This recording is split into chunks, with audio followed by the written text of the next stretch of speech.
Commander Vex-19 of the Galactic Armada stared through the viewport of his scout ship, hovering undetected in Earth's upper atmosphere. His 6 violet eyes narrowed as he observed the blue and green planet below, teeming with life forms that his superiors had deemed primitive and ripe for conquest. "So this is Earth," he mumbled, his mandibles clicking with mild disappointment. "Doesn't look like much." Lieutenant Zora floated up beside him, her translucent skin reflecting the glow of Earth's moon.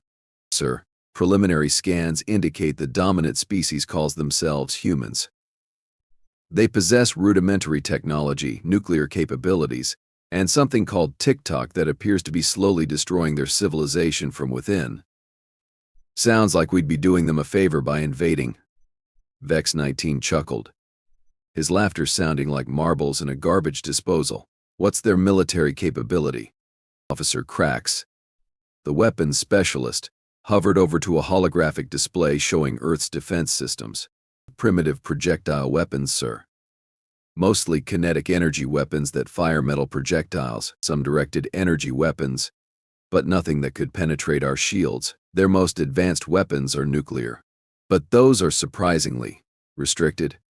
They actually have rules about not using their most powerful weapons. Can you imagine?" Vex-19 let out a series of clicks that translated roughly to "What a bunch of morons, Commander," interrupted Science Officer Nara, the youngest and most curious of the crew. "I suggest we conduct direct observation before launching our invasion. The High Council recommends gathering intelligence on potential slaves, future workers." Vex-19 waved a tentacle dismissively. Yes. Protocol and all that nonsense. Fine. Assemble a stealth team. We'll observe these humans for 48 Earth hours, then commence the invasion. I want to be home by next cycle. My spawning pods are about to hatch." Within moments, the stealth team was assembled. Vex-19, Science Officer Nara, Security Chief Drog, who resembled what humans might describe as a bodybuilder octopus, and Communications Specialist Pixie, who could mimic any sound in the universe but couldn't stop complaining about everything. "Remember, we remain invisible at all times," Vex-19 instructed as they prepared to teleport to Earth's surface. "No interaction with the locals. We observe, we report, we leave, we conquer. Any questions?" "Yes," Pixie raised a tentacle. "Why does this uniform make my posterior appendages look fat?" Vex-19 ignored him. Teleporting in 3, 2, 1. The 4 aliens materialized in a densely wooded area. Tall trees stretched toward the sky, and the ground was covered with various plant life. Birds chirped in the distance, and insects buzzed around them. "Where are we?" Drog asked, his muscular tentacles already clutching his disintegrator ray, ready to vaporize any threat. Nara consulted her scanner.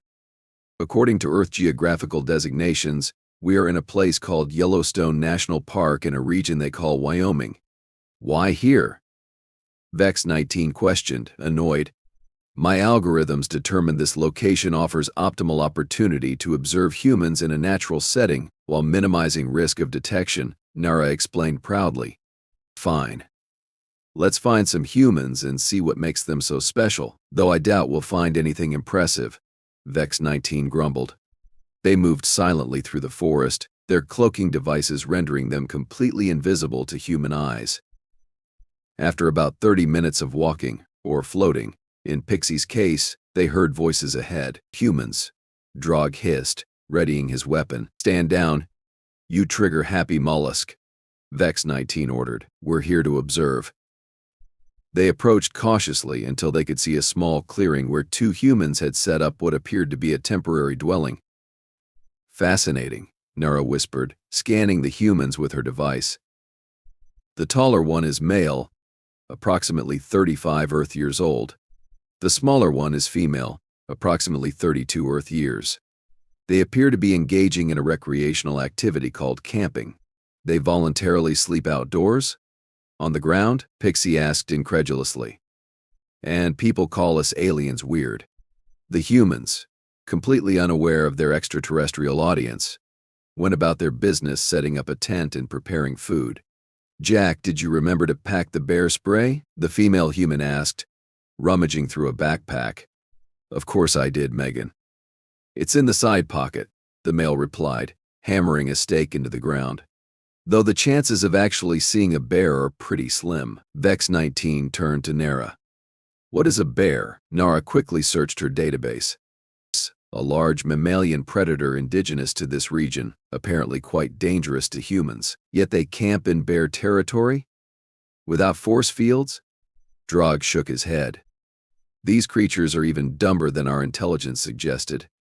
They continued watching as the humans set up their camp, prepared and consumed food, and engaged in what Nara explained was casual conversation and affectionate pair bonding behavior. This is boring, Vex-19 complained after several hours. All they do is sit around, eat, talk, and occasionally press their mouth parts together. Should we move to a different location? Drog suggested. Vested. Vex-19 was about to agree when they heard a loud crashing sound from the forest behind them. The humans immediately stopped talking and stood up. Jack, what was that? Megan whispered, fear evident in her voice. Jack grabbed a flashlight and pointed it toward the sound, probably just a deer or something, but it wasn't a deer. Emerging from the tree line was a massive brown bear, standing on its hind legs and towering over 7 feet tall. Holy crap, Jack muttered, slowly reaching for something in his pocket. Megan, back away slowly. Don't run. The aliens watched with newfound interest as the situation unfolded. Oh, this just got more entertaining. Vex-19 chuckled quietly. Predator versus prey. I bet on the bear. The bear dropped to all fours and let out a deep, rumbling growl that made even Drog flinch. It began moving toward the humans, who were backing away slowly. Jack, the bear spray, Megan whispered urgently. Jack fumbled with the canister, but in his nervousness, it slipped from his hands and rolled away.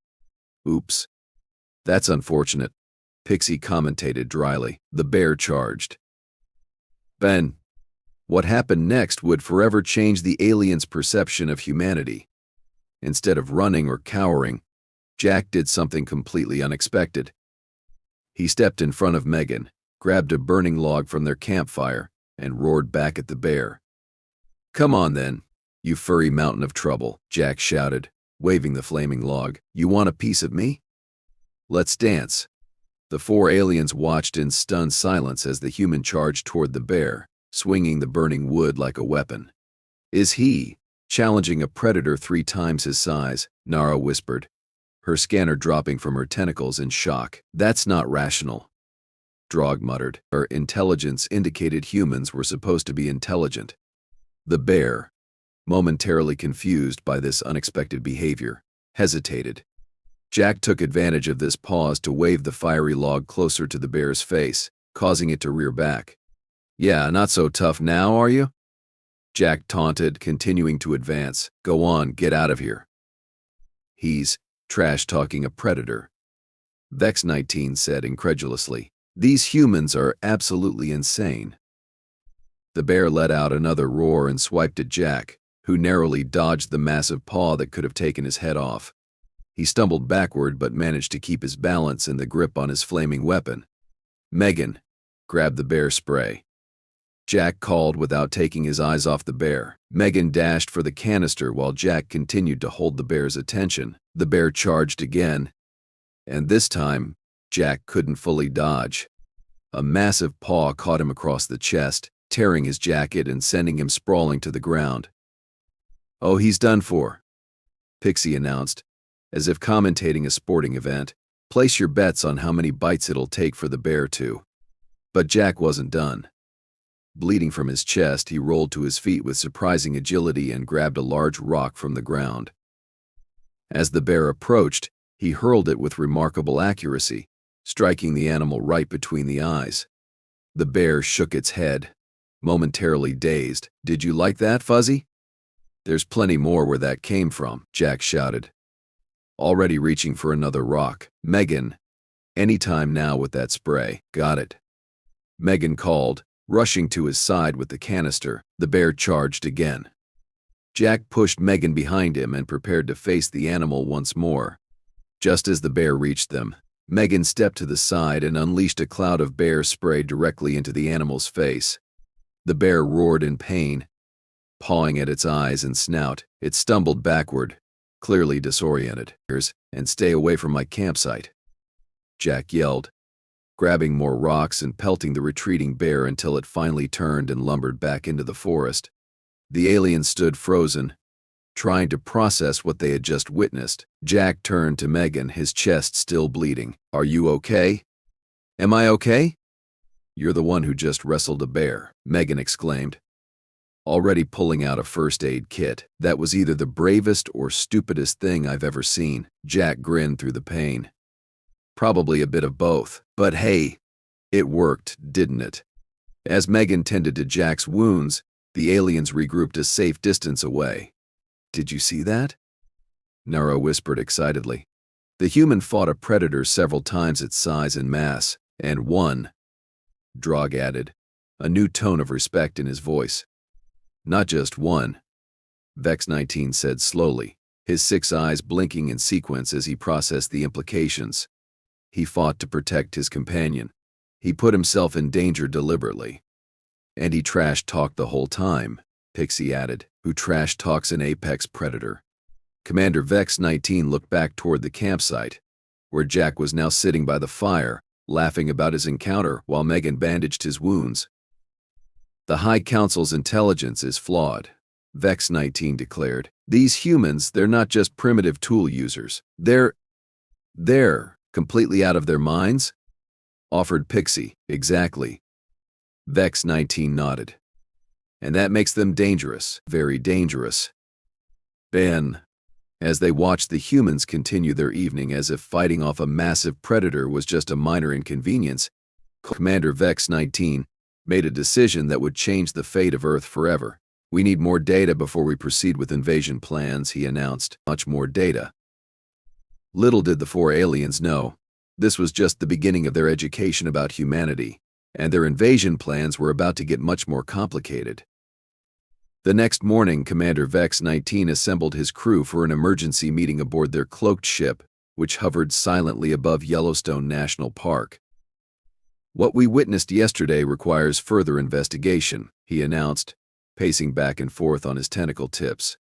"One human fighting off a predator could be an anomaly. Before we abort our invasion plans, we need more evidence." Lieutenant Zora raised a transparent appendage. "Commander, the High Council expects our initial report within the next 8 hours. What should we tell them?" Vex-19's mandibles clicked thoughtfully. "Tell them we're conducting additional reconnaissance to identify optimal invasion points. That should buy us another Earth day." "And what will we actually be doing during this time?" Officer Krax asked, polishing his disintegrator ray out of habit. "We're going to follow those 2 humans," Vex-19 decided, "the ones who confronted the bear. I want to understand if their behavior was typical or exceptional." Science Officer Nara couldn't contain her excitement. "An excellent decision, Commander. I've already taken the liberty of placing a tracking nanodot on their vehicle. They're heading toward a place humans call Grand Teton National Park." "Show off," muttered Pixie under his breath. 4 hours later, the alien observation team had relocated to Grand Teton, where they found Jack and Megan preparing for a hiking expedition. Jack's chest was bandaged beneath his shirt, but he moved with surprising energy for someone who had recently been mauled by a bear. "Should he not be more incapacitated?" Drog asked, genuinely confused. "My analysis indicated those wounds would require at least 3 days of immobility."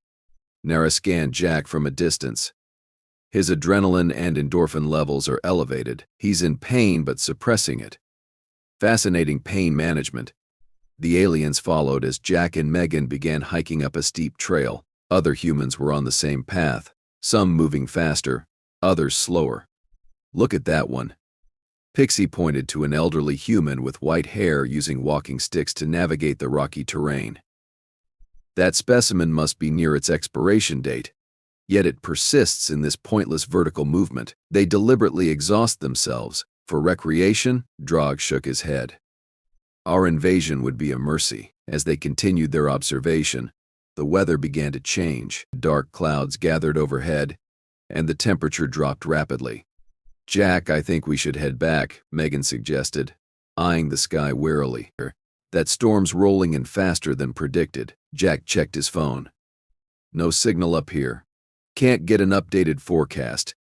He looked at the summit, then at the gathering clouds. "You're right. Let's turn around." As they began their descent, the storm hit with unexpected ferocity. Rain poured down in sheets, turning the trail into a slippery mess. Lightning cracked overhead, followed immediately by booming thunder. Temporary atmospheric discharge, Nara explained to her fellow aliens. Dangerous but not unusual. "The trails will be mud rivers soon," Jack called over the wind. "We need to pick up the pace." The aliens watched as the humans began moving faster, navigating the increasingly treacherous terrain. Suddenly, they heard a scream from further up the trail. "Someone's in trouble," Megan said, stopping abruptly. "Not our problem," Jack replied, then immediately contradicted himself by turning around. "Actually, let's check it out." The aliens followed as Jack and Megan hurried back up the trail.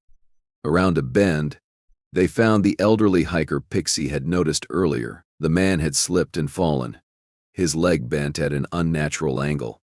"That's a compound fracture," Megan said, immediately dropping to her knees beside the injured man. "Sir, try not to move." "I'm a physician's assistant." "Physician's assistant?" Nara queried quietly.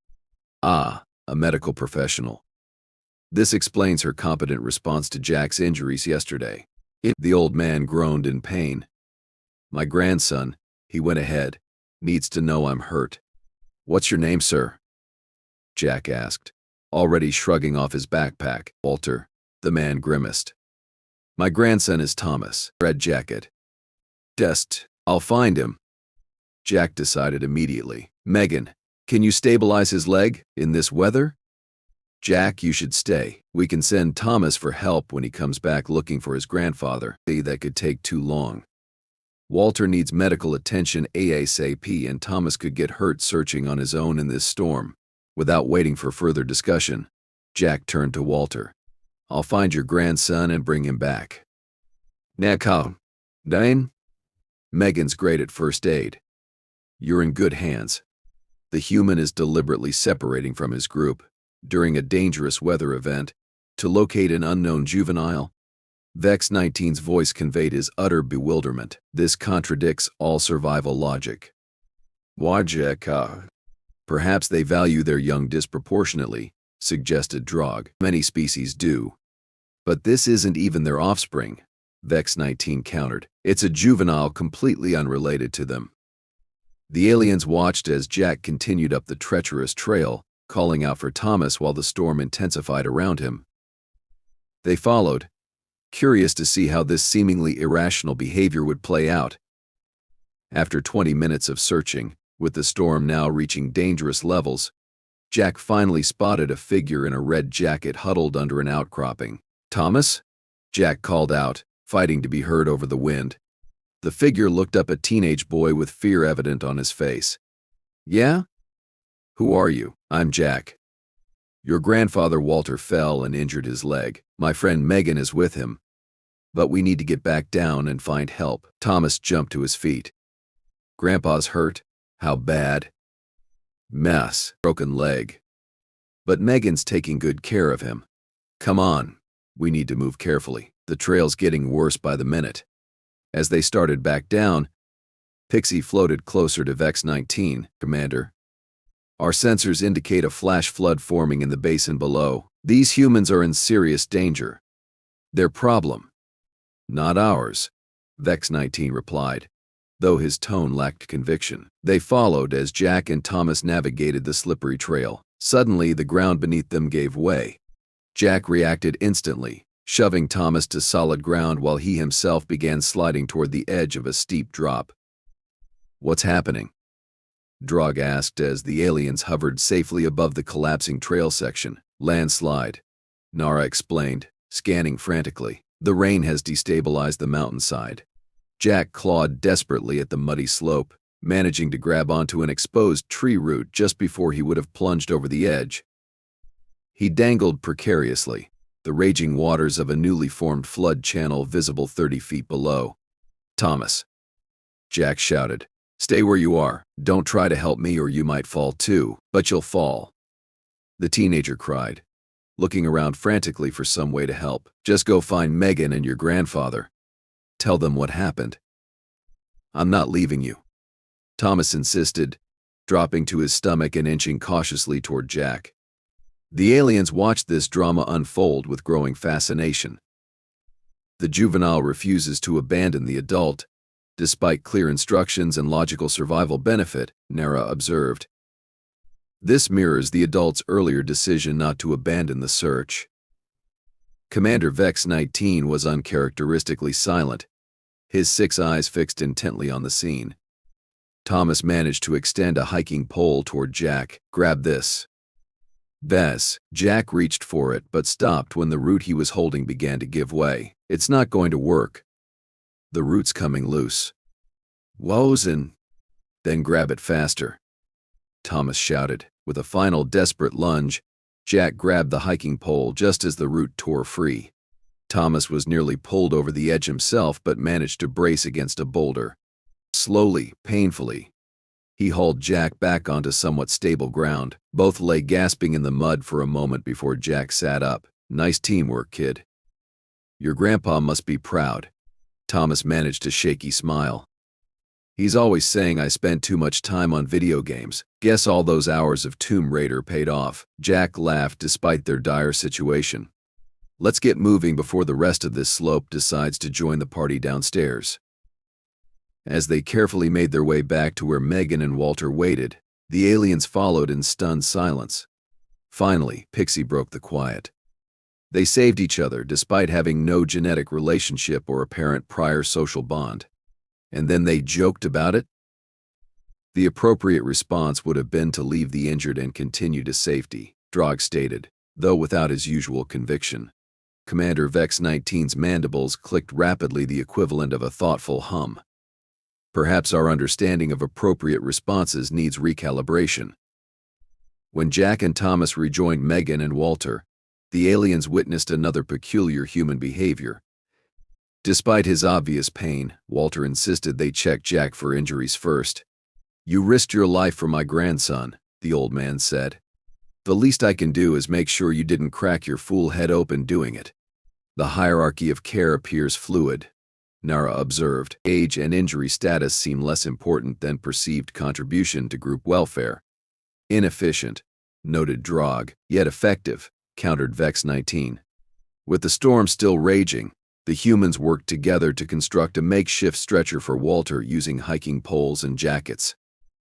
Then, with Jack and Thomas carrying Walter and Megan navigating, they began the treacherous descent. Their progress was slow and difficult.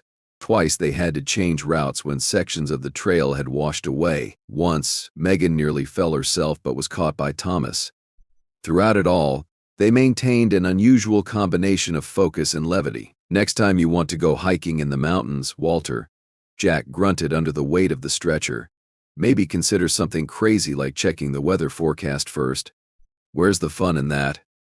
Walter replied through gritted teeth. Besides, I had it on good authority there was only a 30% chance of rain. 30%, huh? Megan laughed incredulously. I'd hate to see what 100% looks like. The aliens observed this banter with fascination. They make light of their situation despite clear danger, Nara noted. Some form of psychological coping mechanism. Or they're all insane, Pixie suggested.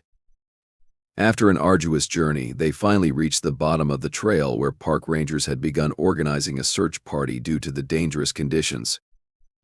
As Walter was transferred to proper medical care and the humans were wrapped in thermal blankets, the aliens retreated to discuss what they had witnessed. Back on their ship, Commander Vex-19 called an emergency meeting with his entire crew.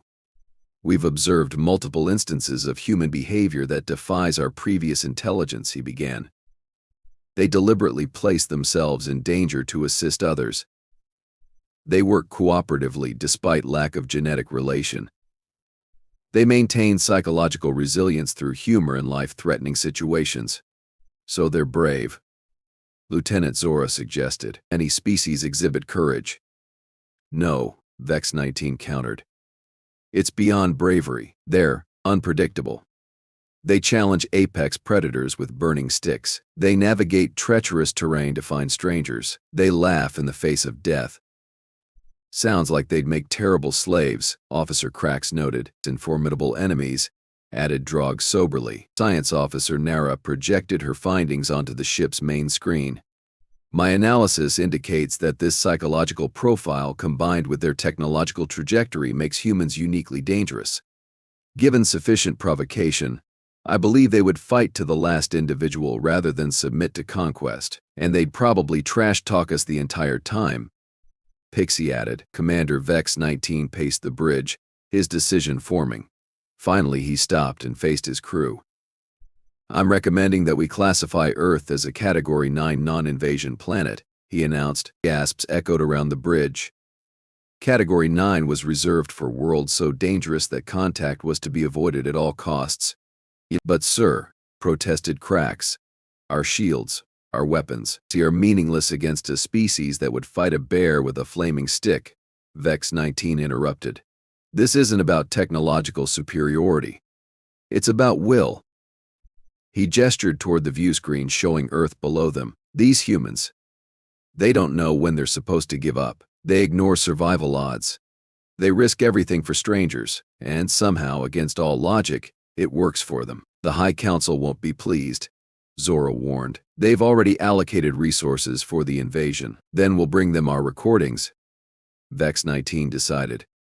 Let them watch humans in action before they commit our forces to what would undoubtedly be a Pyrrhic victory at best. Later, as their ship broke orbit to return home, Science Officer Nara found Commander Vex-19 alone on the observation deck, still watching Earth grow smaller in the distance. You made the right decision, Commander, she said softly. Did I? Vex-19 clicked his mandibles thoughtfully. Or am I overreacting to a few isolated incidents? Nara hesitated, then asked, Permission to speak freely, sir. At his nod, she continued, During our observations, I ran a historical analysis algorithm on human behavior patterns. Do you know what I found? This isn't new for them. Throughout their history, humans have been doing seemingly insane things that somehow work out. They crossed oceans in wooden boats. They flew into space in metal canisters. They dive into flaming buildings to save others. They donate vital organs to strangers. She gestured toward the receding Earth. And every time they face extinction, from ice ages to plagues to their own weapons, they not only survive but emerge stronger. Vex-19 was silent for a long moment. You're saying we wouldn't just be fighting their technology or their numbers. We'd be fighting their entire improbable, illogical, utterly baffling nature. Nara finished. It's a nature that has kept them alive despite countless disasters that should have ended them.